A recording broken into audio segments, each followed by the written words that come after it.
پیش خدمت ہے شہرنامہ آواز۔ امریکہ اور ایران کے درمیان ہوئے جوہری معاہدے سے پیچھے ہٹنے کے بعد عالمی سطح پر ڈونلڈ ٹرمپ گھرتے نظر آ رہے ہیں۔ سابق امریکی سیکرٹری خارجہ جان کیری نے ٹرمپ کے فیصلے کی مخالفت کی ہے۔ اس حکم میں ایرانی صدر حسن روحانی نے ڈونلڈ ٹرمپ کو نشانہ بنایا ہے۔ یاد رہے کہ امریکی صدر ٹرمپ نے ایران کے لیے نئی حکمت عملی کا اعلان کیا ہے۔ ساتھ ہی انہوں نے دھمکی بھی دی ہے کہ اگر امریکی کانگریس ایران پر نئی پابندیاں لاگو نہیں کرتی تو وہ اس کے ساتھ جوہری معاہدے کو ختم کر دیں گے۔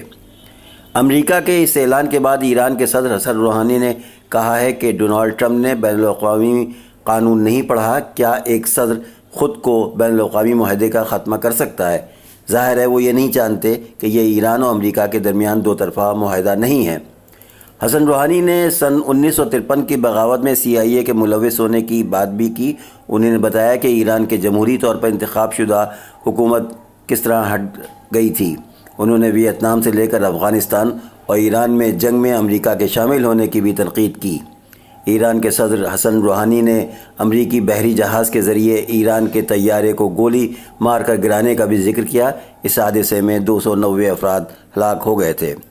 قابل ذکر ہے کہ ڈونلڈ ٹرمپ نے ایران کے ریولیوشنریز گارڈ اور بیلسٹک میزائل پروگرام پر سخت پابندیوں کا اعلان کیا ہے۔ کہا ہے کہ اگر کانگریس مغربی ایشیا میں ایران کی غیر مستحکم سرگرمیوں کی مناسب مخالفت نہیں کرتی ہے تو وہ سمجھوتا ختم کر سکتے ہیں۔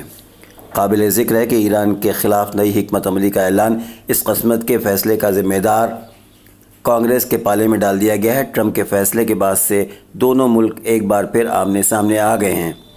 ایران نے اس معاملے پر امریکی صدر ٹرمپ پر حملہ کیا ہے۔ ایرانی صدر حسن روحانی نے کہا کہ ان کے ملک کے خلاف ٹرمپ کی جارحانہ حکمت عملی یہ دکھاتی ہے کہ امریکہ جوہری معاہدے کے اپنے احتجاج میں الگ تھلگ پڑ گیا ہے۔